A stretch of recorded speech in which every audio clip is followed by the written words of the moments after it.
Welcome to the Business.Focus podcast. Before we start, can we ask one thing? 74% of you that watch this channel frequently do not subscribe. If you've enjoyed our videos, please could you do me a favor and hit the subscribe button? It helps this channel more than you know, and the bigger the channel gets, the bigger the learning gets. Welcome to the Business.Focus podcast. Jonathan Herps is the host of the Business.Focus podcast. He is a strategic advisor, coach, and mentor to entrepreneurial business owners, CEOs, and senior executives. In this podcast, he chats with entrepreneurs, founders, and CEOs of scaling companies. It centers around their entrepreneurial journey so far and their aspirations for their companies. Today, it's my great pleasure to speak to Rishni Ratnam, who is CEO of MXA. Hi, Rishni. Hey, Jonathan. Welcome. Thank you very much for having me. My pleasure, and thanks for taking the time. So tell me, what is MXA? What do you do, and how long have you been doing it? So MXA is a management consultancy focusing on digital strategy, innovation, and operations issues. Really, we kind of help sort of mid to large organizations solve their hairiest sort of technology and digital related problems. I've been basically a management consultant for about 10 years. Before that, I was a software developer and a data scientist and a mathematician and all these kinds of things. And I've been in MXA for a bit over a year now. Okay. So talk to me a bit more about their hairy issues. Well, I suppose there's two ways that you can kind of look at this. One of them is kind of like the romantic side of management consulting, and then there's kind of the practical side. The romantic side is really about how do we help people figure out what are the problems that they actually need to solve, and then help them figure out what is the answer to that, that problem. And then usually because we're in an organization, how do we get everybody within that team to align behind that answer and then sort of execute? So it's very much sort of this sort of problem solving skill set. The practical side of it is usually we're dealing with specific digital challenges, whether that be how do I deal with developing a new product or service, or I've got this massive cloud that I use. Maybe I'm a big bank, I'm a large government organization, use a whole lot of Amazon and Microsoft, and how do I consolidate that to reduce cost? And the practical side is therefore more about tangible benefits. Can I reduce my costs? Can I grow market? Those kinds of things. So can you, without naming a client, can you give me a couple of examples? Yeah. So on the sort of strategic end, I mean, really, IT and digital strategy is one of the things we do, which is really about what are you doing and what should you not do when it comes to your use of technology within the organization or within the business. How much cloud should we focus on? How do we get the right talent in order to execute on new cloud technologies? What should we do with AI? Where are the primary use cases and where are the big risks? So these kinds of strategic ones. And then more practical, it could be something like, we need to develop a new product or service because our business is really falling behind the times. What makes sense for us, given our existing assets and capabilities, our existing talents? Where are we most likely going to find the best opportunities? Those blue oceans, all those kinds of things. And that may be a design-led kind of piece, or it may be an innovation-led piece as well. So two sort of ends of the spectrum. So you're talking about hairy problems for medium to big companies. So who would you describe as your best customer, your core customer? This is an interesting question. I suppose, one of the privileges of being a small organization is that, we can serve almost anybody, but actually we can be also picky about who we serve. I mean, for me, my best customer is about someone who we consider a values alignment with. Being a small business, we're very values driven. We like to do work with organizations that align with us about trying to do good. And so in many ways, there is a values alignment that's important. But of course, when I said sort of medium to large, there's also a scale issue. When you're dealing with these kind of big, hairy problems, strategic level questions, you need a certain scale of organization to get the sort of ROI that you need to justify calling in sort of experts like someone like us. So we'll typically deal with sort of small and mid-sized government departments, probably deal with digital attackers, not necessarily sort of like, big established institutions like big banks or big telcos, but maybe the people who want to aspire to be something like that. Okay. Thank you. Now, Susan, this next question, I'm about to go, I mentioned your interview number 85, so I'm about to rejig some of these questions for the next series, for want of a better word. And this next question in future is going to be on AI. So maybe we can address the... Happy to talk about AI anytime. Okay, so let's start by asking you, of all the actions, we've all been through the pandemic. Of all the actions you took in the pandemic, what's stuck with the business and will remain with the business? I think the most relevant thing that's come out of the pandemic for me is around hybrid work. There's been obviously a lot of debate about, is it better to be in office? Is it better to be working from home? For me, the answer is it really depends on your talents and the nature of your business and your culture. There is no one right answer. But for us, where our core differentiator is having the best people dealing, thinking related problems. We're not out there manufacturing tools. For us, it makes sense to have a hybrid model because in the office, when you're together as a team, you can build culture really well. You can solve problems much better. And you can be in many ways more productive when you're solving team related problems. But to be honest, working from home sometimes, as you can see I am today, sometimes it's just nice. And sometimes I can just dive into something that's really hairy, just myself, and tackle it over the course of a day without interruptions. So that hybrid model has really been something that, let's be honest, it didn't really exist at the level that it did before COVID. And, as a consultant, clients expected me to be on site before COVID. Now, after COVID, they're quite happy for me to spend a few days a week working from home. It's interesting you say that. I've over the next 2 weeks, I have two of my clients. I do one-on-one advice and coaching, and I also do founder, CEO, and leadership team. And two of the clients have recently upgraded to the full-on engagement. And in the next 2 weeks, I'm actually meeting them face to face for the first time, even though they've been clients for over a year and a half. It's extraordinary how it has changed the way we do business. It has, and it depends a lot on your team and your talent. Like if you've got really high achievers, then an unsupervised kind of work style, like at home, works perfectly fine because people will be driven to get the outcome. Yeah. If your business recruits from the sort of the middle of the talent pool, then maybe you need a more supervisory model, and so a person makes more sense. So there's lots of nuances to this, and I don't think there's one right answer. We're high end, we can trust people to do the right thing. Yeah, and it's managing by objectives, managing by project, and my team is spread all over the world. The fellow who's going to the two people involved in actually producing this podcast, apart from me doing the interview, one's in the Ukraine and one's in the Philippines. Brilliant. Yeah, I don't care what time they work as long as we hit the deadlines, etc. And the quality, doesn't. That's right. The outcome. Exactly right. Yeah. I'm going to ask you, throw you a question that is not on the list, which is about AI. I'm using ChatGPT for all the time now, both for my business and for my clients. Yeah. But I'm not, and when I say all the time, 8, 10, 15 times a day. Yeah. But I'm, just give us a little bit of a broader idea of the applications of AI right now in business and that you're working on. Yeah. I think one of the interesting things that's happened really since November 22, when ChatGPT came out, which popularized these sort of large language models, people used to think that AI was going to hit sort of the blue collar workforce and the low skilled workforce. And all those low skilled jobs would be automated, but people who are lawyers and accountants or consultants like me will be fine because we're so highly trained and so special. Actually, that's been blown out of the water. And if you actually understood AI, you would have known that the more knowledge-based it is, the more logical it is, in other words, the more trained and skilled, actually the easier it is to automate. And so now what we're seeing is disruption around those sort of thought-related jobs, professional services and all these sorts of things. And that's been the really interesting shift for me, and the one that I'm seeing sort of go into so many different workplaces. But the thing that's sort of butting heads against that is most people haven't really sort of developed a capability around critical thinking, problem solving, collaboration, like all of those future skills that you need to get the most out of something like ChatGPT.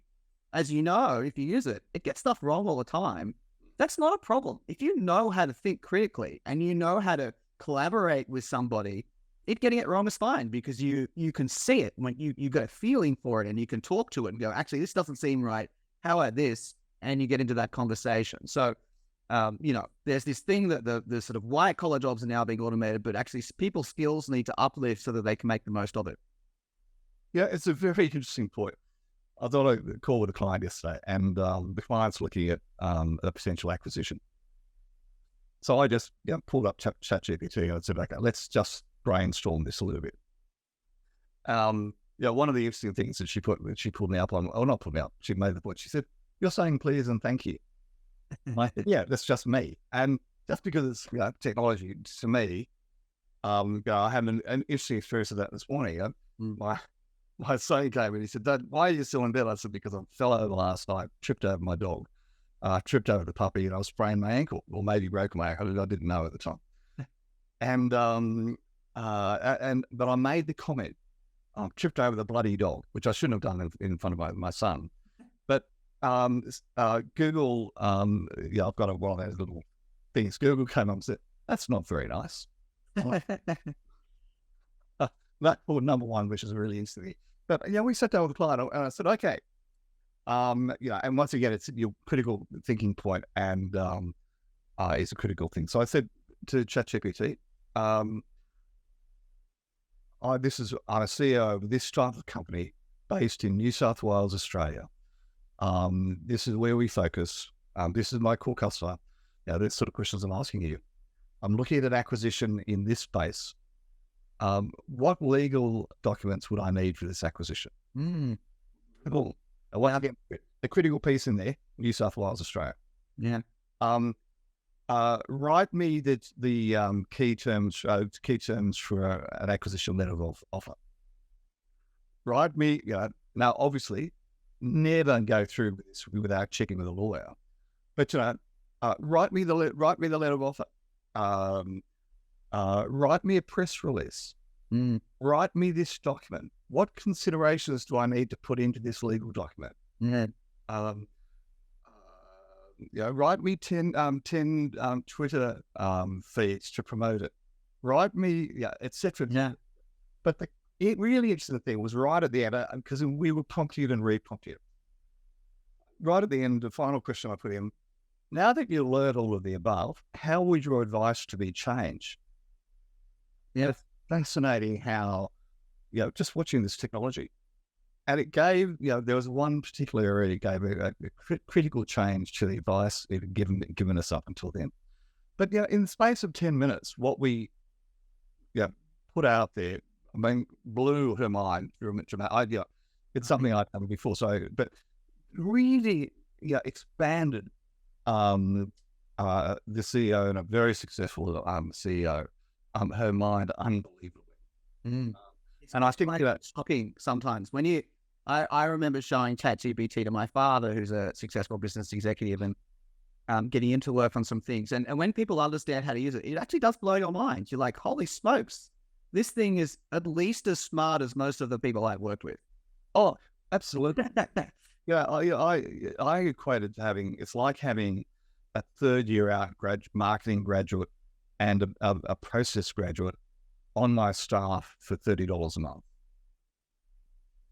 But I haven't even touched the sides of the other, overlaying things that's going onto the channel. I haven't even got there yet. But it is, for anybody listening, you need to get onto ChatGPT 4, pay the $30 a month and experiment, because it is just mind-blowing. Yeah, that's right. And so some of the work that we do, so one of our little side projects is developing technology that specifically uses these things. And we do that for enterprise. And so the big questions that we ask is, how can you use these technologies and build these technologies to be secure, to be private, and to be explainable? Because for business, the key thing about a lot of this is, do I know that the data that I'm putting there is going to the right places or not going to the wrong places in many cases? So, for example, if you're using ChatGPT, there's a nice little button that you can click that says, don't save and use my data. You should click that one. And then, so security obviously goes without saying. And then explainability is really about, if I get an answer that says X from these sorts of things, like, why is that the case? It's okay for it to be wrong if you know why, because then you can go to the next level. But if you don't even know why, it's a black box. It's actually dangerous in business. So really sort of thinking through those things. This tech will evolve a lot over the next few years. And even in the past 6 months that I've seen it, I've been working deeply in the code even over the past really 6 months. The speed that it's evolving, anything that you're worried about now, give it 6 months, that'll probably be solved. Oh, yeah. And as Bill Gates said, this is, aside from the internet, this is the biggest thing he's seen in his career, and that says a hell of a lot. But even this morning I was in a coffee shop and I'm sitting there with a brand new iPad Pro, and for my coaching notes, I bought them. Hence, I'm starting to write coaching notes, and it's something struck me. Well, how am I supposed to sync this thing with my Apple Pro to my Windows computer with my Google shared drive? I just typed a couple of questions in ChatGPT, and within 3 minutes, didn't solve it, but at least I knew what the issues were. Yeah, as a tool to help and to accelerate, it's just extraordinary. It's amazing. Yeah, that's right. So, sorry, question without notice. Let's go back. So, what's the future look like for the business, and what do you see as your main challenges? So this is a really interesting question. It kind of spawns why it is that I'm in this line of work, and jumps off that last conversation. Professional services, and when I say that term, I mean kind of lawyers, accountants, consultants. There's a whole bunch of range of things that fit under that. They're all based on the same business model, which is a leverage model. They have finders, minders, and grinders, and you make your money by billing the most number of people out for the most number of hours. But the interesting thing is these new language models technologies are going to automate a lot of that bottom row. Won't necessarily do a whole person's job, but hey, if they can do 30% of a person's job, that's going to materially affect the economics and the business model of professional services. So our belief is that the whole sector is going to be massively disrupted. They're no longer going to be a pyramid scheme. They're actually going to have to change their model. They're going to have to think about value-based work rather than time and materials-based work. There's a huge disruption. And so for us, our business is all about how can we continue to provide the best possible, highest end level of service that we can, whilst exploring those new business models and exploring the technology that's needed to execute on those business models. That in itself is a massive challenge. We're actually building the tech to try and do this, as well as trying to educate and work with clients to say, hey, I know you're used to charging us paying you on T&M basis, but how about we do fixed price models where we actually think about what's the value we're going to provide to you by doing this thing. And then you let us try and figure out how it is that we can use technology to do as much of this as possible and just have us as the counselors, like all of these kinds of ways. It's a really exciting future. I'm kind of really passionate about how is it we can do this and help people do more high value work. It's a really interesting point. I mean, I charge myself out on the basis for a retainer, and with some guarantees thrown in there. And one of the things I've been thinking about, and using ChatGPT as an example, do I actually open the book and show my clients what I'm doing? And do I make myself irrelevant by showing them how to do it? Interesting question. The view I take is to be a key person of influence. It's about giving a lot of stuff away, and eventually it'll come back. So I now use AI significantly when I'm coaching my teams. One client we're taking on an agronomist. What do the KPIs look like? And then it's a matter of but then coaching the client. Well, now you've got to actually go and work out, does that actually work for your business? And secondly, you've got to sit down with the person you're hiring and agree, they're the right people, and can they achieve but it's I'm finding being very open about how I'm using AI. It is expanding the client's view and obviously accelerating what they're doing. But at the end of the day, they still absolutely need me to coach them on and teach them on how to actually execute on this stuff.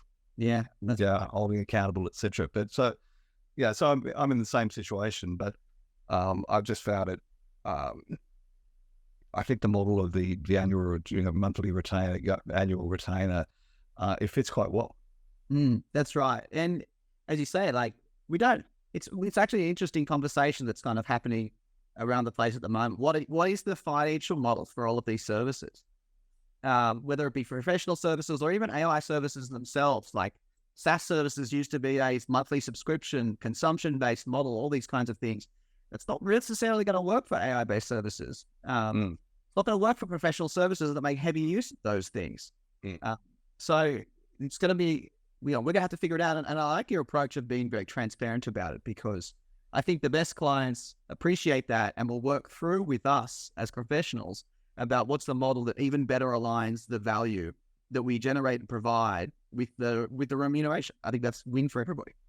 Yeah, and but I'm fascinated by somebody in that it's, if you think about, so I'm a strategy leadership advisor coach. Where do the majority of the the concepts that I coach come? Where do they come from?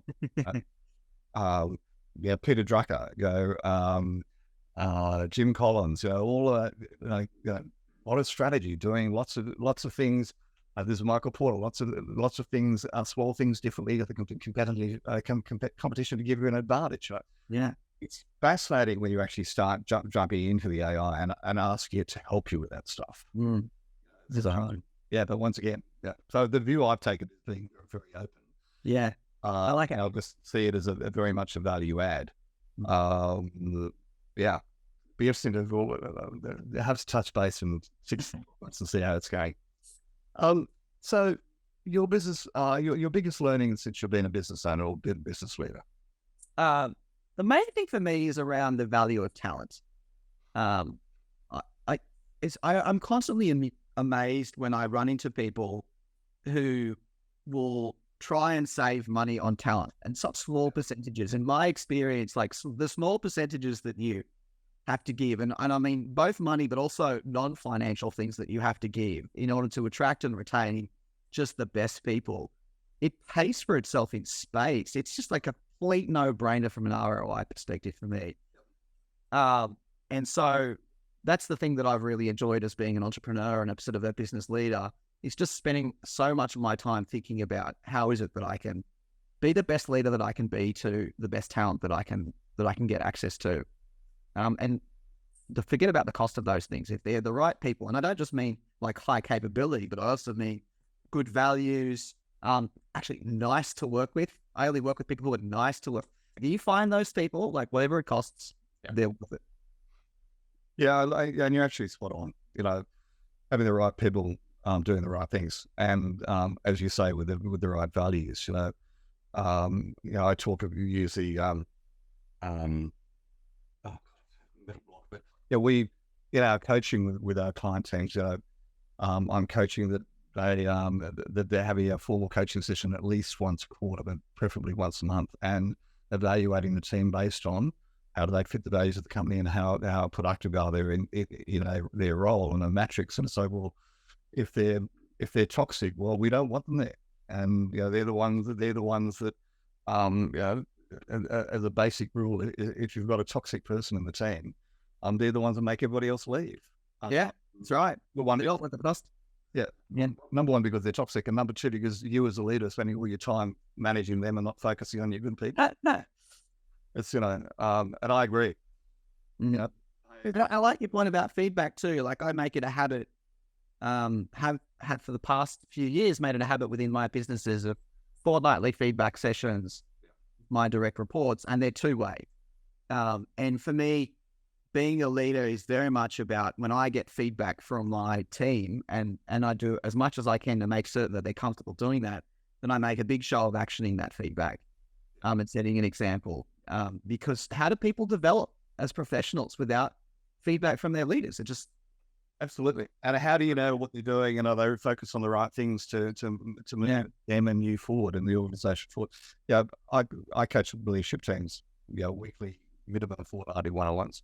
And the other thing is, those companies that aren't performing, that are not performing highly, generally are doing an annual performance review, as the touch base, which of course is driven by money.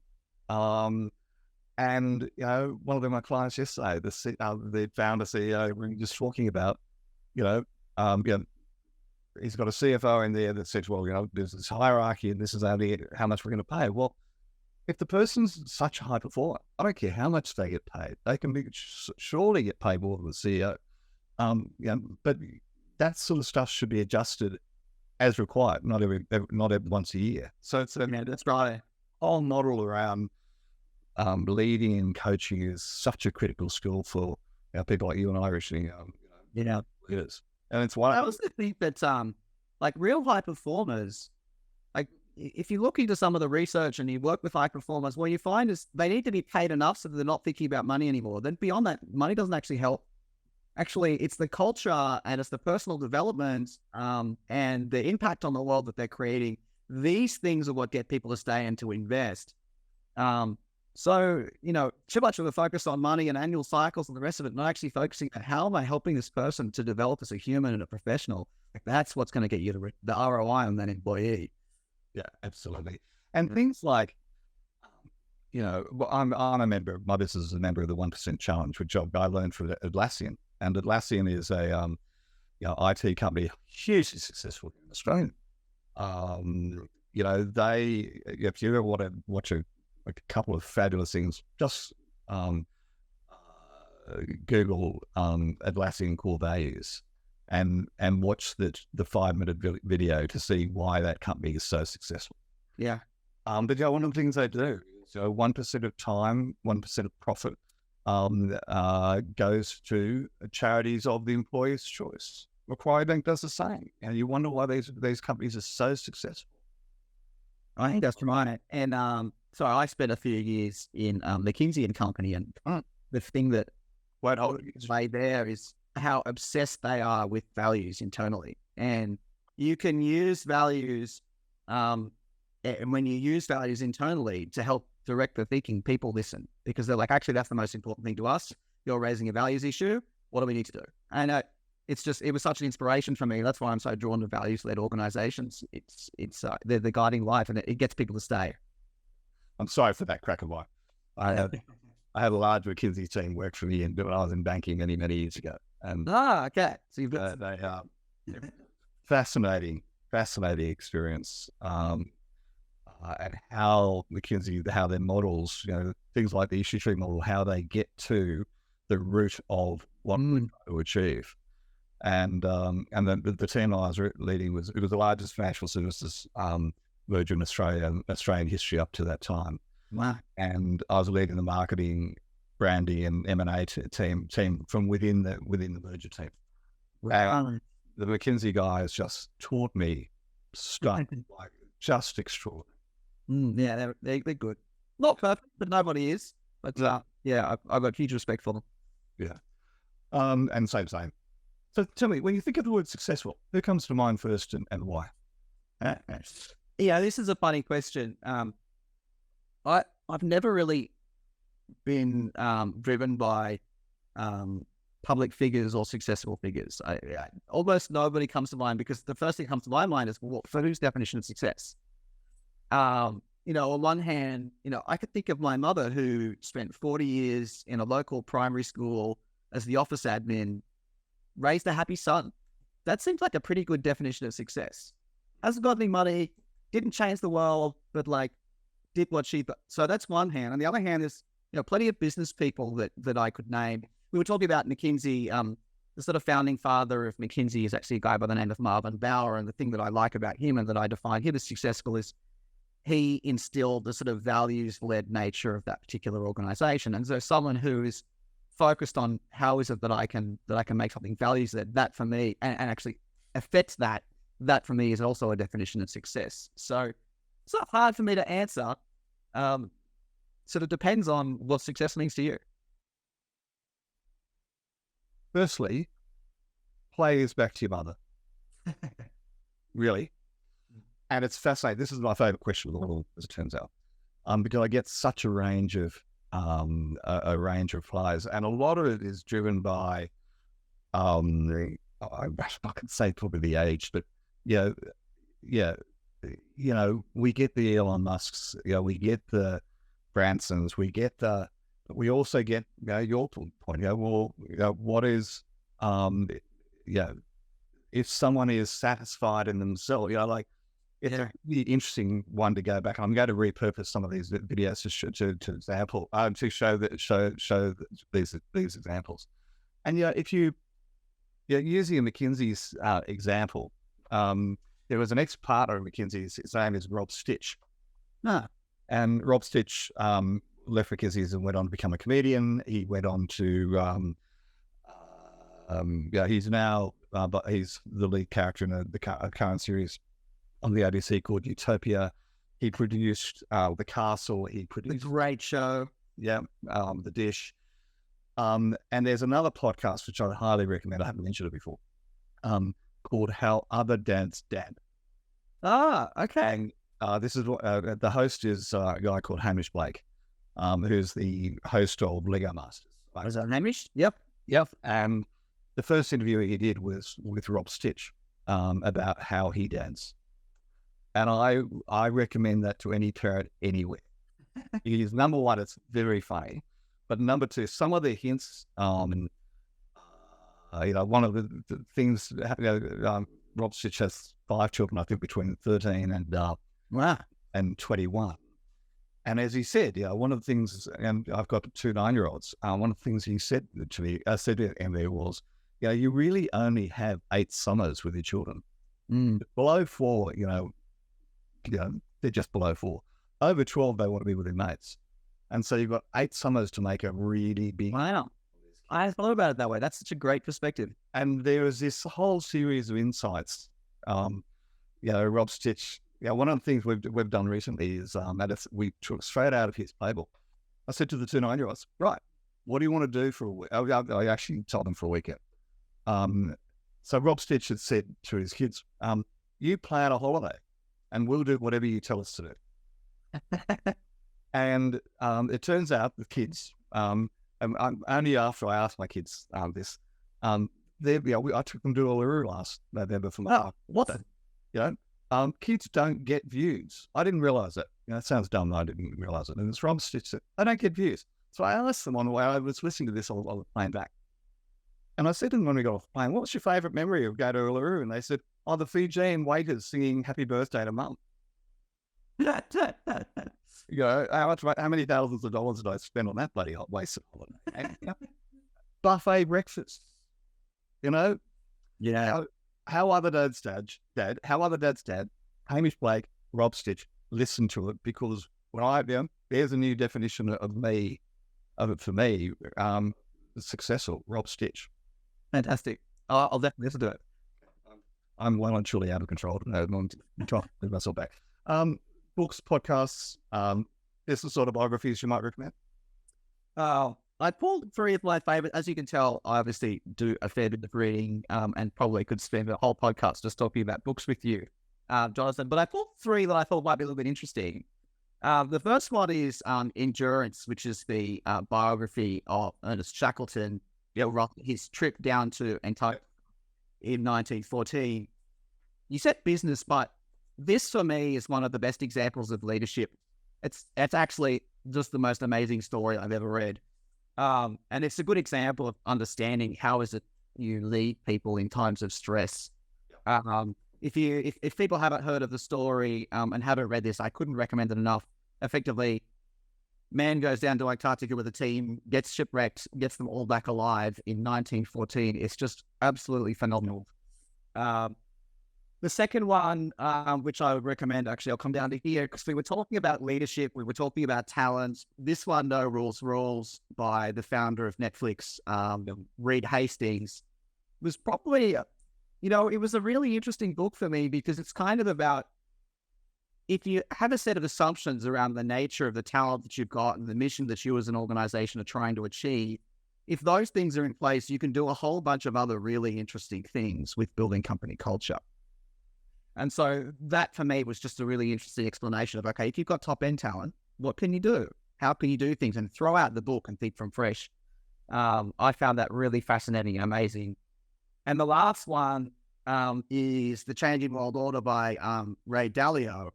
Ray Dalio being the founder and CEO of one of the largest hedge funds in the world. And this basically is just sort of a exploration of basically the history of the world through a sort of economic development lens. And the interesting thing about it is a lot of the things that we're seeing today, you look at the way that we're seeing the economy move, you look at the way we're seeing governments respond to the economy, businesses, both locally and globally, and all of these patterns have played out before multiple times through multiple different civilizations. None of this stuff is new, actually. It's a cycle that humanity goes through. And I found Ray's book actually to be really helpful and really calming to know that this isn't actually a massive world of uncertainty. There's a fair amount that we've seen before, and we can get through it. We do things right. So that was a really interesting book as well. Thank you, because they're 3 books that I love as well.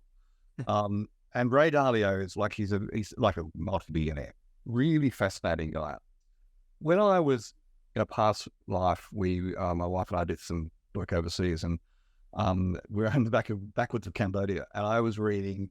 Someone had recommended the big tall guy, the motivational speaker. Not Tony Robbins. Yeah, Tony Robbins. So I had recommended a book Tony Robbins had written called Money. Oh, okay. I haven't read them. Yeah, and in there, Ray Dalio had he interviewed. So he interviewed some of the top money managers of the world, and Ray Dalio was talking about if he was giving advice to someone else about how to grow a portfolio but protect it at the same time. This is what the potential investment portfolio was. So I took a fair bit of that on board. And being an ex-banker and fund manager, and I thought, that's really smart. And I modeled out a self-managed super fund, at least for a period of time based on that. And one of the pieces, we always go through ups and downs. Therefore, you need, can't remember, 7% of your funds in gold. Gold is the classic hedge. Yeah, that's right. So we did that. And now, we've got more property since, but ups and downs over the last, 2014 through to now, that gold as a hedge in our portfolio it's been a cracker piece of advice. That's worth it's a bit out of date now. But then again, as you say, we go through these cycles. It's really good like that. And, investment's an interesting thing. If you have the resources and expertise of Ray Dalio, we all have a certain investment approach, and, he will be trying to, in some ways, pick cycles or take advantage of cycles. At the same time, you'll also try and diversify through them. People like me who don't have the time and energy to watch the markets on a daily basis, he has a lot of good advice, which is around the diversity of portfolio and timing the market, not timing the market, and all these kinds of things to help us. I'm busy focused on my consulting business, sort of navigate through these things. So yeah, really like Ray. Yeah, I'm exactly the same. And, he's out there right now, calling a bit of doom at the moment, saying we're going into one of those cycles, and the decisions, some of the central bank governors and politicians are making are in fact they're wrong, because this is what this is what they should have learned from the past. Yeah, that's right. I hope he's wrong. Hey, me too. Well, but be prepared. One of the things in my business, and I coach my clients, and in our personal life, is we always have a cash buffer. Yeah, that's right.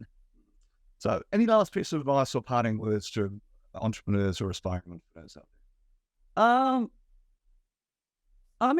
I think the last thing I would say, and this, I think you'll probably resonate really strongly with this. I think the skill of being a good leader is massively underrated.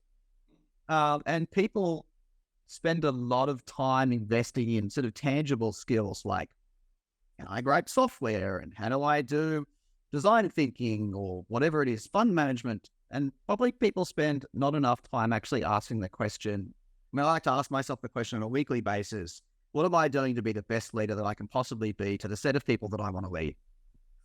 And if people sort of ask that question more frequently and then did the work necessary to build the leadership skills, I think that has a massive impact, not just on the work that you do and the impact that you have, but on the people that you surround yourself with and the relationship you have with those people.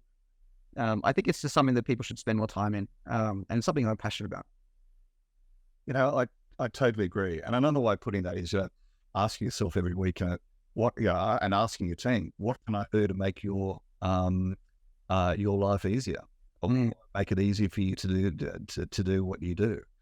I actually have a reminder set up to remind myself to ask my team, and it's as simple as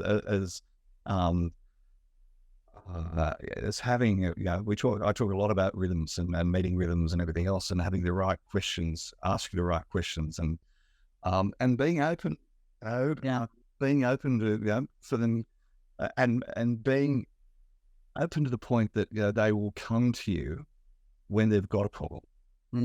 But if you I'm sure you've seen it. Someone's mum dies, someone's dad is sick, someone's child is ill, and if you're not open, that you don't know about this stuff, how do you? Yeah, that's right. Really good. People worry about being open, but what's the alternative?